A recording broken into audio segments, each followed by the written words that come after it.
Om Shanti. Good morning. आज बाबा की हम 19 तारीख के महावाक्य सुनेंगे। बाबा ने कहा आज ये दुनिया बहुत बड़ी हॉस्पिटल बन गई है। बहुत रोगी हो गए हैं यहाँ पर। अब इतने सर्जन कहाँ से आएंगे? तो सर्जन भी ऐसा चाहिए ना जो बीमारी को समझ ले। अब वो बीमारी तो शिव बाबा के सिवाय कोई भी नहीं समझेगा। इसलिए ये हॉस्पिटल है। तो क्या करना पड़ेगा? सभी रोगियों को ठीक तो करना पड़ेगा ना, ऐसे तो नहीं रहेगी ये बाबा कहता है तुम बच्चे इस समय मेरे साथ मददगार बनकर सारे रोगियों को मुक्त करना है। मन के भी रोगी और तन के भी रोगी है। बाबा ने कहा मीठे बच्चे, ये सारी दुनिया रोगियों की बड़ी हॉस्पिटल है। ये सारी दुनिया रोगियों की बड़ी हॉस्पिटल है।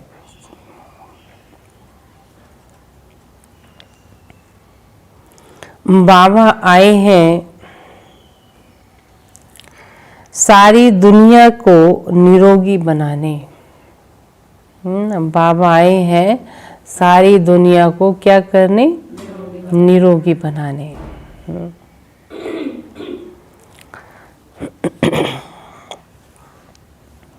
प्रश्न है कौन सी स्मृति रहे तो कभी भी मुरझाइश व दुख की लहर नहीं आ सकती, है ना?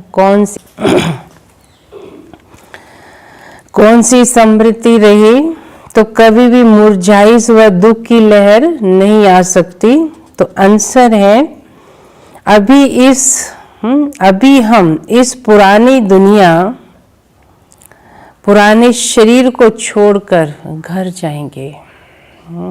ये याद रखो, पुराना शरीर, पुरानी दुनिया को छोड़कर घर जाएंगे। अब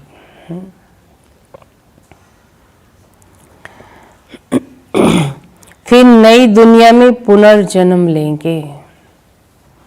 फिर नई दुनिया में पुनर्जन्म लेंगे।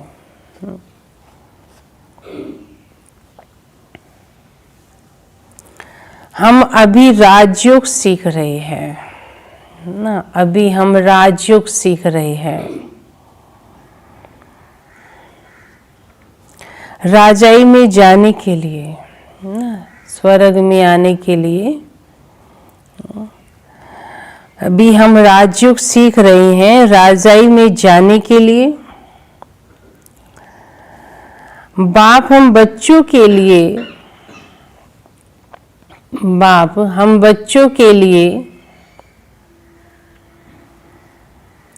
रूहानी राजस्थान स्थापन कर रहे हैं ना।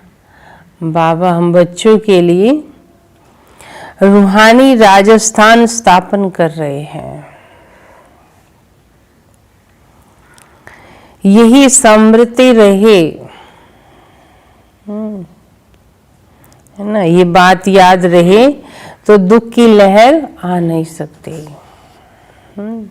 अब होना तो यही है ना, इसमें ही भलाई है। हमें ये याद रखना, ये स्मृति में रहना जो होने वाला है, और जो पास्ट हो गया है या इस दुनियावी बातें हैं या बाबा कहते कोई भी परिस्थिति है उनको याद करना, स्मृति में रहना, तो अपने आप को दुख में लाना, है ना। अवस्था बिगड़ती है तो जो बातें मेरी अवस्था बिगाड़ती हैं वो बात मेरे लिए राइट नहीं है ना। इसलिए बाबा कहते जिनसे तुम्हारी अवस्था बनती है वो बातें याद करो। गीत है तुम ही हो माता पिता, तुम ही हो बंधु सखा तुम ही हो। ओम शांति। गीत कोई तुम बच्चों के लिए नहीं है। क्यों? ये गीत हमारे लिए नहीं है क्या? नए नए को समझाने के लिए है। ऐसे भी नहीं कि यहाँ सब समझदार बैठे हैं। इसलिए बाबा कहते कोई बेसमझ भी बैठे हैं। नहीं, बेसमझ को समझदार बनाया जाता है ना। समझदार तो कोई भी नहीं था ना। माया ने सबको क्या कर दिया था? बेसमझ वाले काम कर रहे थे ना। भगवान को सर्वव्यापी कहना है ना, अपने आप को 84 लाख योनियों में, ये बेसमझी वाली बातें कर रहे थे। जो आया उसी को भगवान मान के चल रहे थे। पता नहीं था तो बातें बेसमझ हो गए थे। काम भी ऐसे करते। पाप को समझते हैं कि भगवान ही पाप कराता है। बातें बेसमझी का काम नहीं था क्या? मैं तो कराता ही नहीं हूँ पाप। बेसमझ को समझदार बनाया जाता है। बच्चे समझते हैं हम कितने बेसमझ बन गए थे ना। अब बाप हमको समझदार बनाते हैं।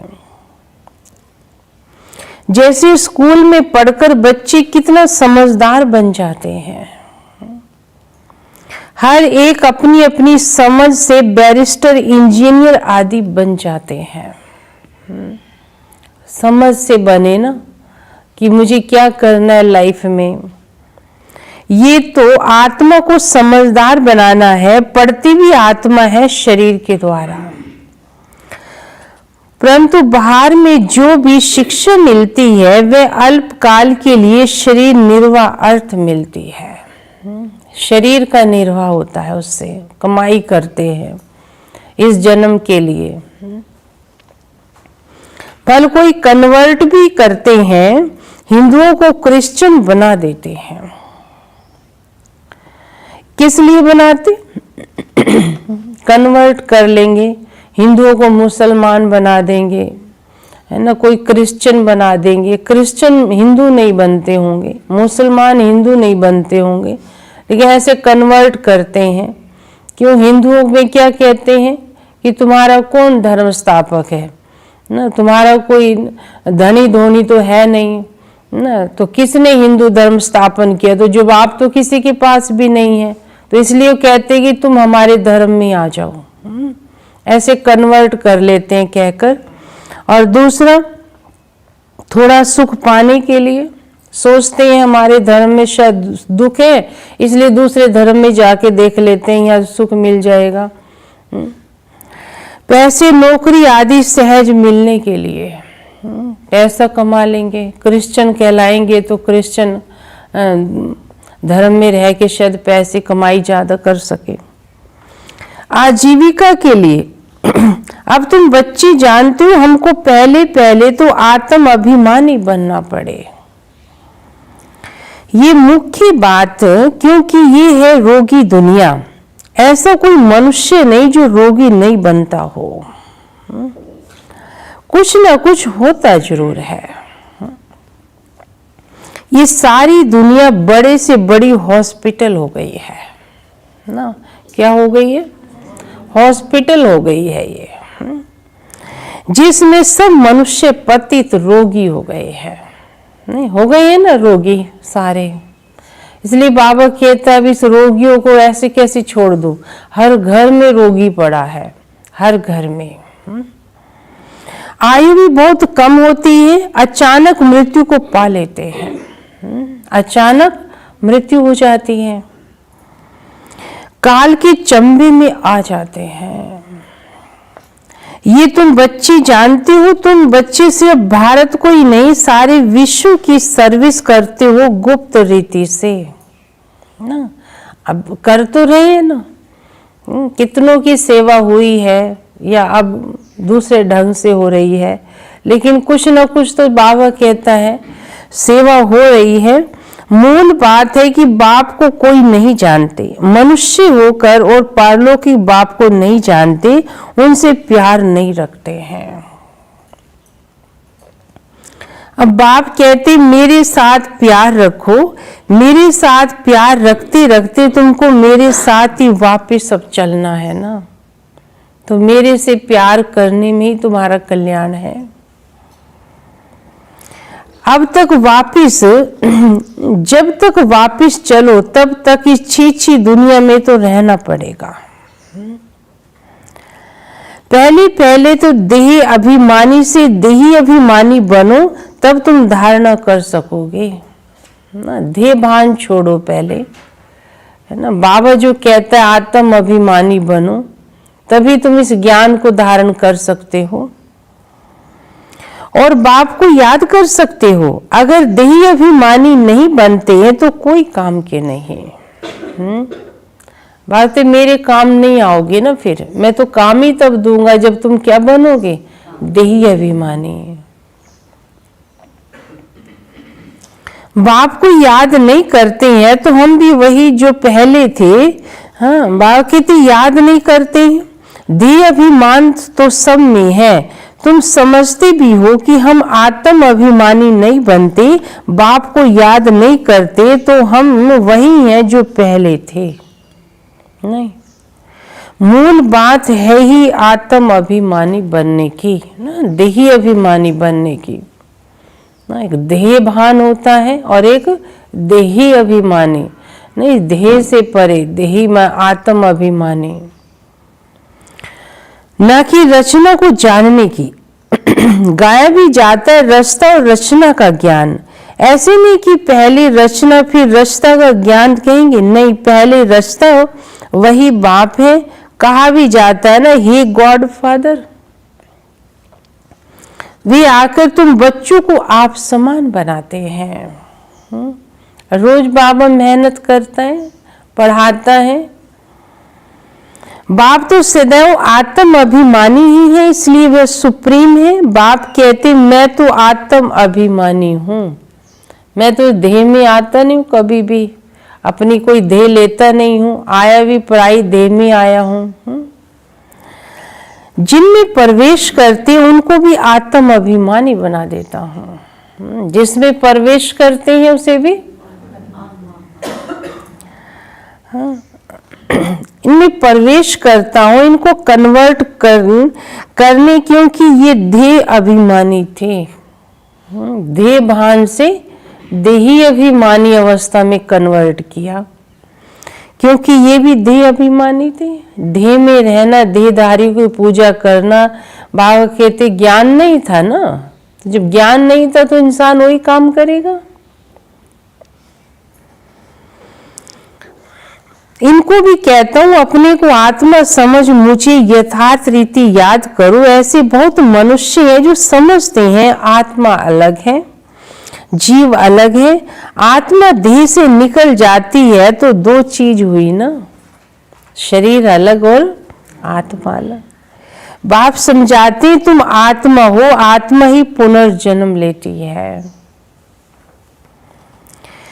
आत्मा एक शरीर ले पाठ बजाती। बाबा बार बार समझाते हैं, कौन सी बात है, बार बार समझाते हैं, कौन सी बात,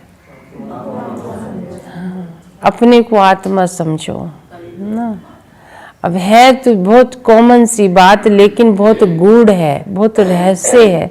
अपने को आत्मा समझने से बातें कितनों को आत्म अभिमानी अवस्था में देखोगे तुम, और तुमसे कोई पाप कर्म नहीं होगा, किसी के प्रति गलत संकल्प नहीं चलेंगे, गलत वृत्ति दृष्टि नहीं जाएगी, तो फायदा है उसकी अवस्था के अंदर। ये बाबा कहते तुम अपने को आत्मा समझो, उसमें बड़ी मेहनत चाहिए। जैसे स्टूडेंट पढ़ने के लिए एकांत में वह बगीचे आदि में जाकर बैठते हैं, पढ़ते हैं। पादरी लोग भी घूमने जाते हैं तो एकदम शांत रहते हैं। वे कोई आत्म अभिमानी तो नहीं रहते, बस मुख से शांत हो गए हैं, लेकिन आत्मा को तो ज्ञान नहीं है ना। आत्म अभिमानी होकर तो नहीं चलते हैं। क्राइस्ट की याद में रहते हैं, घर में रहकर भी याद तो कर सकते हैं, परंतु खास एकांत में जाते हैं क्राइस्ट को याद करने, और कोई तरफ देखते भी नहीं है। कौन? पादरी लोग जो होते हैं, जो अच्छे होते हैं, समझते हैं हम क्राइस्ट को याद करते करते उनके पास चले जाएंगे। उनमें भी बड़ी भावना है अपने धर्म के प्रति। क्राइस्ट हेवन में बैठा है, उनकी सोच ऐसी है कि क्राइस्ट कहाँ है? सतयुग में बैठा है, हम भी हेवन में चले जाएंगे। अब भावक कहते क्राइस्ट तो पुनर्जन्म लेके इसी दुनिया में है, क्रिश्चियन धर्म में ही है, लेकिन उसे तो पता नहीं है ये धर्म मैंने स्थापन किया है। लेकिन उस धर्म की आत्मा ऐसे सोचती हैं, ये भी समझते क्राइस्ट हेवनली गॉड फादर के पास गया, हम भी याद करते करते उनके पास चले जाएंगे। सब क्रिश्चियन उस एक के बच्चे ठहरे, उनमें कुछ ज्ञान ठीक है, लेकिन तुम कहेंगे कि ये उनकी समझ भी रॉन्ग है।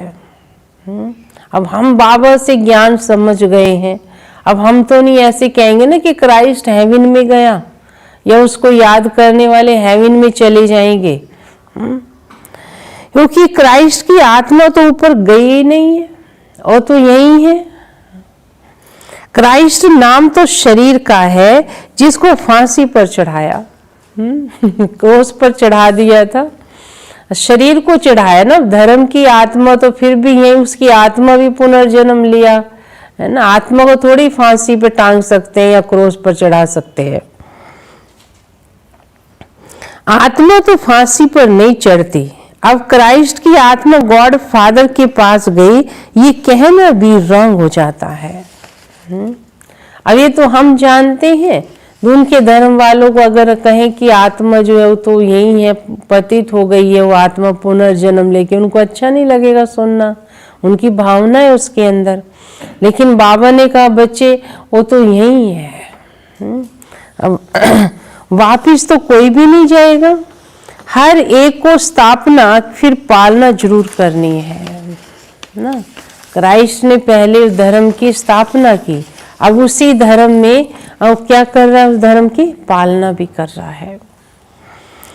मकान को पुताई आदि कराई जाती है, ये भी पालना है। अब बेहद के बाप को तुम याद करो, ये नॉलेज बेहद के बाप के सिवाय कोई भी नहीं दे सकता। अपने कल्याण करना है, रोगी से निरोगी बनना है, ये रोगियों की बड़ी हॉस्पिटल हो गई है। ये सारी दुनिया रोगियों की बड़ी हॉस्पिटल हो गई है। सारी विश्व रोगियों की हॉस्पिटल है। रोगी जरूर जल्दी मर जाएंगे। रोगी जरूर जल्दी मर जाएंगे। कोई इलाज नहीं मिलेगा तो क्या होगा? मर ही जाएंगे। कितने रोगी हो गए हैं। तो इसलिए बाबा समझाते हैं, बाबा कहते हैं रोगी निरोगी होते हैं नई दुनिया में, निरोगी होते हैं नई दुनिया में।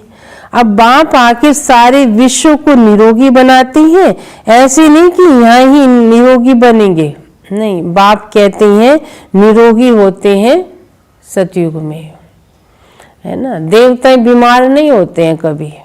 देवताओं की हिस्ट्री पढ़ लो आप, देवताओं की हिस्ट्री में कहीं भी आपको नहीं मिलेगा क्या देवता हॉस्पिटल में एडमिट थे ना। राम एडमिट था या उसको कोरोना हो गया था, सुना है?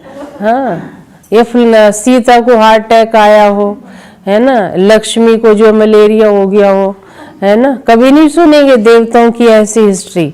आज की दुनिया को बहुत कुछ हो रहा है ना। इसलिए बाबा क्या कहता है, सारे रोगी हैं, सचमुच ही रोगी हैं, है ना। किसी को कुछ हो रहा है, किसी को कुछ हो रहा है, कोई भी परफेक्ट है ही नहीं यहाँ पर।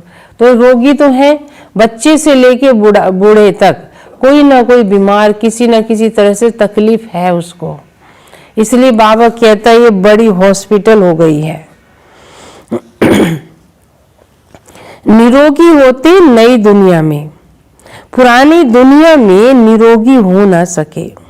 ये लक्ष्मी नारायण निरोगी है, एवर हेल्दी है, वहाँ आयु भी बड़ी होती है। इंसान की यहाँ आयु क्यों कम हो जाती है? कुछ तो बीमारियों से उसकी आयु कम हो गई, कुछ विकार भोग कर कम हो जाती है, कुछ आलतू बातें सोच के टेंशन लेके कुछ आलतू ऐसे खाने खाता है। तो कुल मिला के जो है इनसे आयु कम होती है इंसान की। लेकिन सतयुग में हम सबकी आयु कितनी थी? हाँ, 150 वर्ष की आयु थी। हाँ, तो बात है वहाँ आयु भी बड़ी होती है, रोगी विशेष होते हैं, वाइसलेस रोगी नहीं होते, वह है संपूर्ण निर्विकारी।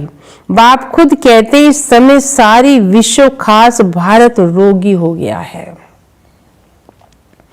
तुम बच्चे पहले पहले निरोगी दुनिया में आते हो, निरोगी बनते हो याद की यात्रा से। निरोगी बनेंगे, याद से तुम चले जाएंगे अपने स्वीट होम। ये भी एक यात्रा है, आत्मा की यात्रा है, बाप परमात्मा के पास जाने की। ये है स्पिरिचुअल यात्रा। ये अक्षर कोई समझ नहीं सकेंगे ना। बाबा की बातें वही समझे जो देवता घराने में आने वाले हैं, बाकी और कोई समझ ना सके। तुम भी नंबरवार जानते हो परंतु भूल जाते हैं। मूल बात है ये, समझाना भी बहुत सहज है, परंतु समझाए वह जो खुद भी रूहानी यात्रा पर हो ना। समझाएगा कौन? जो खुद रूहानी यात्रा पर हो। खुद होगा नहीं और दूसरे को कहेंगे तो तीर लगेगा भी नहीं। सच्चाई का जौहर चाहिए। हम बाबा को इतना याद करते हैं जो बस, हाँ इतना याद करते हैं जो बस कौन याद आए, इतना याद करते हैं बस एक ही याद रहे। स्त्री पति को कितना याद करती है। ये है पतियों का पति, बापों का बाप, गुरुओं का गुरु। कौन? शिव बाबा। गुरु लोग भी उस बाप को ही याद करते हैं। क्राइस्ट भी बाप को याद करता था, परंतु उनको कोई जानते ही नहीं। अब बाबा तो दिखाई देता नहीं है कुछ, लेकिन है तो सबका बाप। अब जो थोड़ी सब कुछ इन आंखों से देख सकेंगे, इसलिए बाबा कहता है मैं सब कुछ हूँ, जानते नहीं। बाप जब आए तब आके अपनी पहचान देवे। क्राइस्ट भी उसको याद करता है। भारतवासियों को ही बाप का पता नहीं है तो औरों को कहाँ से ये पता मिल सकता है? समझे? क्यों? भारतवासियों को ही नहीं पता। हाँ? भारतवासियों को पता होना जरूरी है। हाँ? हम ही देवता थे। ये बाबा भारत में ही आया था ना। हाँ, बाबा कहते मैं भारत में ही आता हूँ और आकर यहीं एक धर्म की स्थापना करता हूँ, है ना। पहले तो भारतवासियों को ही पैगाम देता हूँ। इसलिए बाबा कहते भारतवासियों को ही नहीं पता है तो और कैसे समझेंगे। विलायत से भी यहाँ आते हैं योग सीखने के लिए। समझते हैं प्राचीन योग भगवान ने सिखाया, भारत में सिखाया था। ये तो पता है भारत में ही सिखाया था प्राचीन राजयोग, है ना। और प्राचीन राजयोग कौन सा था? जो भगवान ने सिखाया था। बाबा कहते हैं इस योग को लेके बाहर जाते हैं कई ऐसे व्यक्ति, साधु संत महात्मा बनकर कि हम भारत का आपको प्राचीन राजयोग सिखाएंगे। क्यों? क्या था उस प्राचीन राजयोग में? कहती है कि इंसान दुखों से, रोगों से मुक्ति मिलती है उस योग को सीखने से, है ना। उसका भविष्य बन जाता है, पापों से मुक्ति मिल जाती है, उसको जो है स्वर्ग में स्थान मिल जाता है। प्राचीन राजयोग के लिए ये लिखी गई हैं बातें। तो इस बात को लेके बाहर सिखाते, बातें इंसान तो नहीं सिखा सकता है। ये तो बाबा ने सिखाया था आकर, इस राजयोग से कैसे तुम देवता बन सकते हो। हाँ, तो बाबा कहते प्राचीन राजयोग तो भगवान ने सिखाया, ये भावना है। बाप समझाते सच्चा योग तो मैं कल पाकर सिखलाता हूँ। एक ही बार मुख्य बात है अपने को आत्मा समझ बाप को याद करते रहो बस। फिर बाबा सारी बातें समझाकर एक बात कहता है, फिर वहीं आ जाता है। क्या कहता है?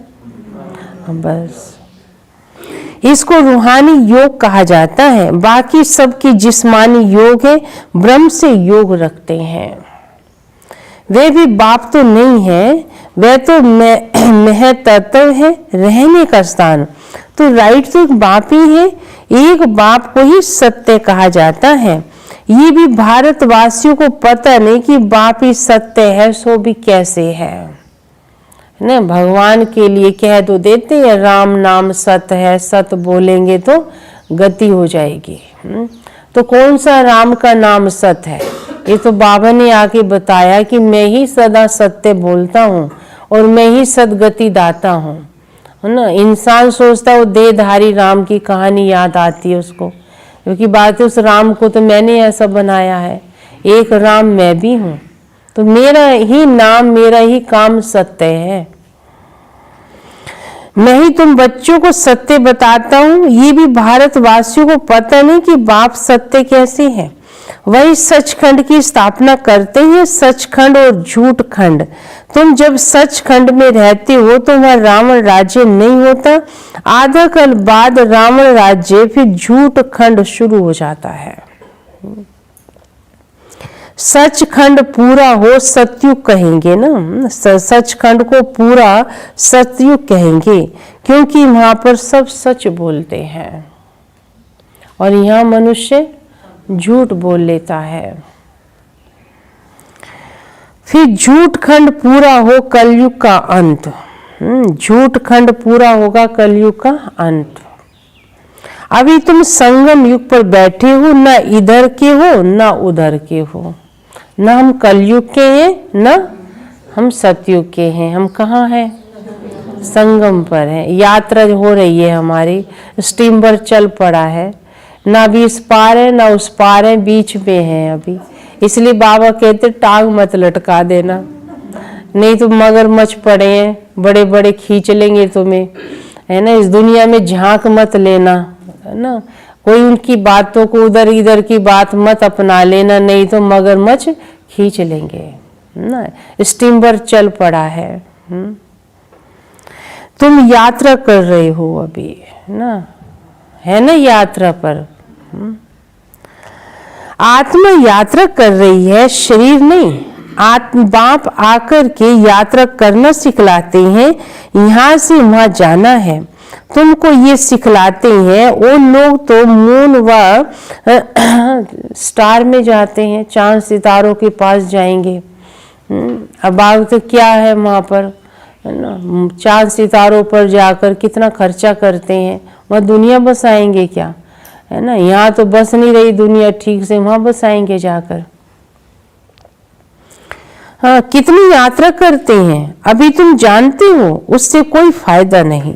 इन चीजों से सारा विनाश होना है, बाकी जो भी इतनी मेहनत करते हैं सब व्यर्थ है। तुम जानते हो ये सब चीजें तो साइंस से बनती हैं, वे भविष्य में तुम्हारे ही काम आएंगे। फिर साइंस बातें चलो जितना रिफाइन होती जा रही है तो सतयुग में ये तुम्हारे काम आएगी।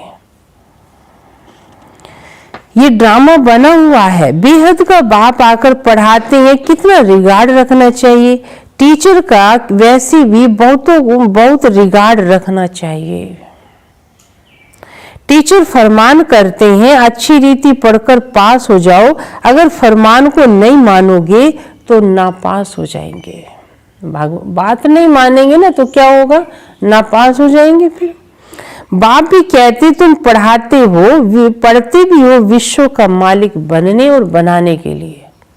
हम पढ़ भी रहे हैं और पढ़ा भी रहे हैं। ये लक्ष्मी नारायण मालिक है ना।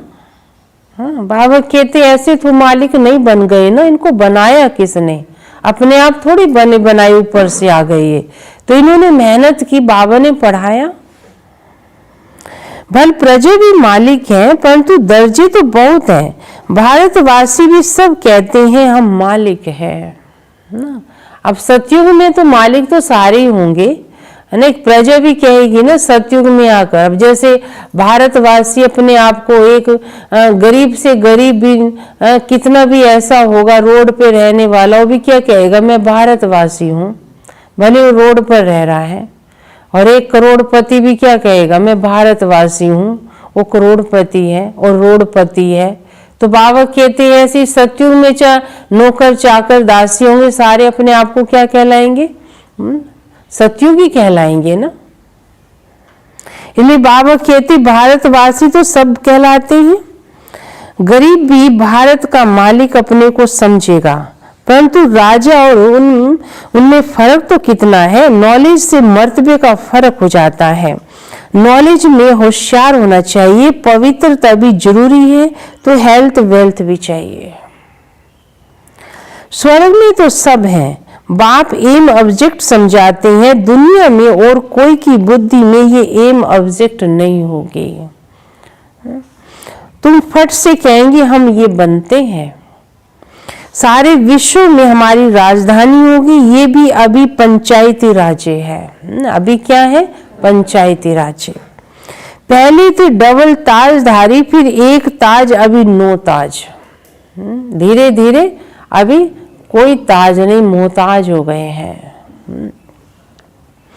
बाबा ने मुरली में कहा था ये भी चित्र हो, डबल सिर ताज राजाओं के आगे सिंगल ताज वाले माथा झुकाते हैं। अभी बाप कहते मैं तुमको राजाओं का राजा डबल सिर ताज बनाता हूं, वह है अल्पकाल के लिए। ये है 21 जन्मों की बात। पहली मुख्य बात है पावन बनने की। पहली मुख्य बात है पावन बनने की। बुलाती भी है आकर पतित से पावन बनाओ, ऐसे नहीं कहते राजा बनाओ। क्या कहते हैं? हमको पावन बनाओ। अभी तुम बच्चों का है बेहद का संन्यास, इस दुनिया में अब हमें नहीं रहना है। अब इस दुनिया में, यहाँ इस दुनिया में मन लगता है नहीं। बाबा तो सब वैरागी से हो गए हैं। ऐसी ऐसी परिस्थिति, ऐसी ऐसी बीमारी आएंगी तो इंसान तो अपने आप ही कहेगा भगवान तू ले ही चल हमें यहाँ से, है ना। ये कोई जीना थोड़ी है। इसलिए बाबा कहते इंसान ऐसे वैरागी नहीं बनता, लेकिन ऐसी परिस्थिति आ जाती है वो वैरागी बन जाता है। उसको ना धन अच्छा लगता, ना उसको महल माड़ियाँ अच्छी लगती हैं। बस कहता है कि यहाँ अच्छा नहीं लगता है, अब तू ले चल यहाँ से। इसलिए बाबा कहते हैं दुनिया से अब तुम बेहद का संन्यास कर लो। बेहद का संन्यास। अब इस दुनिया से हम चलेंगे अपने घर, फिर हेवन में आएंगे। अंदर में खुशी रहनी चाहिए, जबकि समझते हैं हम घर जाएंगे, फिर राजाई में आएंगे, फिर मुरझाइश दुख आदि ये सब क्यों होना चाहिए? नहीं, बस बाबा कहते तुम बच्चों को तो मुरझाइश में नहीं आना चाहिए ना, दुख नहीं होना चाहिए, क्योंकि अब तुम्हारे लिए तो नई दुनिया आ रही है, अच्छा ही सब कुछ हो रहा है। हाँ, बात है तुम्हारे तो आगे भी जाने में भी खुशी है और तुम्हारे यहाँ रहने में भी खुशी है। यहाँ है तो बाबा के साथ है, जाएंगे तो सतयुग में आएंगे। हम अपने घर जाएंगे, आत्मा जाएगी ना, फिर पुनर्जन्म नई दुनिया में लेंगे। बच्चों को स्थायी खुशी क्यों नहीं रहती? माया का अपोजिशन बहुत है, इसलिए खुशी कम हो जाती है। पतित पावन खुद कहते मुझे याद करो, तुम्हारे जन्म जन्मांतर के पाप भस्म हो जाएंगे। तुम स्वदर्शन चक्रधारी बनते हो, जानते हो हम अपने राजस्थान में जा रहे हैं, है ना। ये इस राजस्थान में नहीं सतयुग होगा राजाओं का स्थान, है ना, जहाँ हमारा राज होगा। वहाँ भिन्न भिन्न प्रकार के राजे हुए। अब फिर रूहानी राजस्थान बनाना है, स्वर्ग के मालिक बन जाएंगे। क्रिश्चियन लोग हेवन का अर्थ ही नहीं समझते, वे मुक्ति धाम को हेवन कह देते हैं। ऐसे नहीं कि हेवनली गॉड फादर को हेवन में रहते हैं, वे तो रहते हैं शांति धाम में। शिव बाबा कहाँ रहते हैं? शांति धाम में। अभी तुम पुरुषार्थ करते हो पैराडाइज जाने के लिए, ये फर्क बताना है। गॉड फादर है मुक्ति धाम में रहने वाला, हेवन नई दुनिया को कहा जाता है। वहां तो क्रिश्चियन नहीं होते। कहाँ पर? वहाँ हेवन ये सब बातें होंगी नहीं, इंग्लिश के शब्द ऐसे हों। फादर ही आकर पैराडाइज स्थापन करते हैं। तुम जिसको शांति धाम कहते हो उनको तो वो लोग हेवन समझते हैं, शांति धाम को हाँ हेवन समझते हैं। ये सब समझने की बातें हैं। बाबा कहते ऐसे नहीं सिर्फ सुन लिया, सुन के समझना भी है। बाबा कहते नॉलेज तो बहुत सहज है, ये पवित्र बनने की नॉलेज है। मुक्ति जीवन मुक्ति में जाने की नॉलेज है जो बाप ही दे सकते हैं। जब किसको फांसी दी जाती है तो अंदर में ये तो रहता है हम भगवान के पास जा रहे हैं। अब किसी को फांसी चढ़ानी हो उसे बस कौन याद आएगा? भगवान जी मैं तो तेरे पास ही आ रहा हूँ। हम भगवान के पास जाते हैं। फांसी देने वाले भी कहते हैं बस गॉड फादर को याद करो, अब जहाँ जाना है उसे याद करो। गॉड को जानते तो दोनों नहीं है, न चढ़ने वाला न चढ़ाने वाला। बस वो अपने इष्ट को याद कर लेगा, जिसको मानता होगा वो उसी को भगवान समझता है वो। हाँ, जानते दोनों नहीं है। उनको तो बस उस समय मित्र संबंधी आदि जाकर याद पड़ेंगे फिर, है ना, या अपना इष्ट याद आएगा या अपने मित्र संबंधी याद आएंगे। गायन भी है ना, अंत काल जो स्त्री सिमरे ना, भाई जिस सिमरण में अंत काल जाएंगे वैसी, जिस मति में जाएंगे वैसी गति होगी। कोई ना कोई याद जरूर रहता है। सतयुग में ही मोह जीत रहते हैं, वहां जानते हैं एक खाल छोड़ दूसरी लेंगे, वहां याद करने की भी दरकार नहीं रहती है। इसलिए कहते हैं दुख में सिमरन सब करे, सुख में करे ना कोई। बात है वहां कोई भी मेरा सिमरन नहीं करेगा, सतयुग में भी सुख है, यहाँ दुख है, इसलिए याद करते हैं भगवान से कुछ मिले। इंसान मांगता ही रहता है ना, मांगने का संस्कार बन गया है। माने मंदिर में जाना माना बस उसने एक बड़ी सी लिस्ट बना लेता है, मंदिर में प्रवेश करते ही ये सब चीजें मांगनी है मुझे, है ना। भाई भगवान तो सिर्फ देने के लिए बंधा हुआ है, हम भगवान की कुछ सुन ले, नहीं सुनाना बाद में, तो पहले दे दे हमें ना। इसलिए बाबा कहता है बस मांगता ही रहता है इंसान। और यहाँ बाबा क्या कहता है, बच्चे तुम्हें मांगना नहीं है, यहाँ तुम्हें सुनना है और सुनकर उसको धारण करना है, पढ़ना है, सब मनोकामनाएं पूर्ण हो जाएंगी। ये बाबा समझाते हैं। हाँ, वहां तो कुछ इसलिए याद करते भगवान से कुछ मिले, वहां तो सब कुछ मिला हुआ है। तुम कह सकते हो हमारा उद्देश्य है मनुष्य को आस्तिक बनाना, धनी बनाना। अभी सब निधन के बन गए हैं, है ना। सब बाबा कहते हैं कोई इनका जैसे धनी धोनी नहीं रहा। हम धन का बनाते हैं, सुख शांति संपत्ति का वर्षा देने वाला एक बाप ही है। इन लक्ष्मी नारायण की कितनी बड़ी आयु थी, ये भी जानते हो। भारतवासी पहले आयु बहुत बड़ी रहती है ना, भारतवासियों की अभी छोटी है। क्यों छोटी हुई है ये भी कोई नहीं जानते हैं। आयु क्यों छोटी हुई पता ही नहीं चलता, है ना। बड़ी थी आयु तो तुम्हारे लिए तो बहुत सहज हो गया है समझाना और समझना। समझ भी आती है और हम समझा भी सकते हैं कि आयु छोटी क्यों हो गई, और आयु बड़ी थी तो क्यों बड़ी थी पता है। सो भी नंबरवार है, सब एक जैसे नहीं। समझानी हर एक की अपनी अपनी है, जो जैसी धारणा करता है वह वैसा ही समझाता है। जिसको जैसी धारणा होगी वैसे ही समझाएगा। अच्छा मीठे मीठे सिक्की लदे बच्चों प्रति माता पिता बाप दादा का याद प्यार और गुड मॉर्निंग। रूहानी बाप की रूहानी बच्चों को नमस्ते। हम रूहानी बच्चों के दादा को याद प्यार गुड मॉर्निंग और नमस्ते। अच्छा, धारणा के लिए मुख्य सार है। पहला है जैसे बाप सदैव आत्म अभिमानी है, जैसे बाप सदैव आत्म अभिमानी है, ऐसे आत्म अभिमानी रहने का, ऐसे आत्म अभिमानी रहने का पूरा पूरा पुरुषार्थ करना है ना, पूरा पूरा पुरुषार्थ करना है।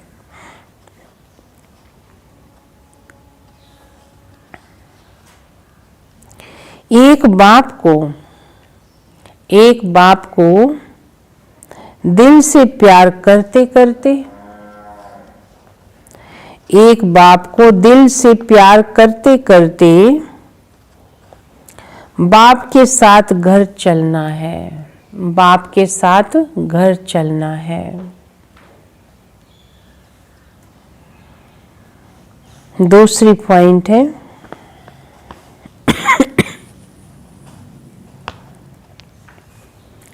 बेहद के बाप का पूरा पूरा रिगार्ड रखना है ना, बेहद के बाप का पूरा पूरा रिगार्ड रखना है।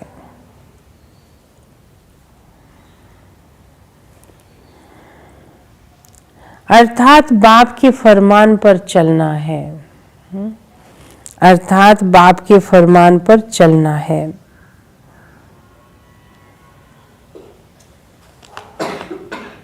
बाप का पहला फरमान है कौन सा? बाप का पहला फरमान है कौन सा? आत्म अभिमानी बनो। बाप का पहला फरमान है बच्चे अच्छी रीति पढ़कर पास हो जाओ। क्या फरमान है? अच्छी रीति पढ़कर पास हो जाओ। इस फरमान को पालन करना है, इस फरमान को पालन करना है ना। कौन सा फरमान बताया? हाँ, पास हो जाओ। वरदान है सेंस और इसेंस, सेंस और इसेंस के बैलेंस द्वारा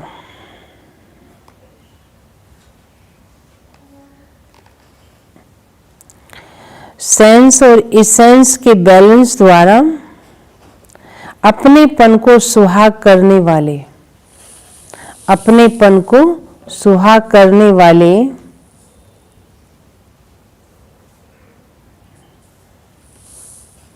विश्व परिवर्तक भव, विश्व परिवर्तक भव।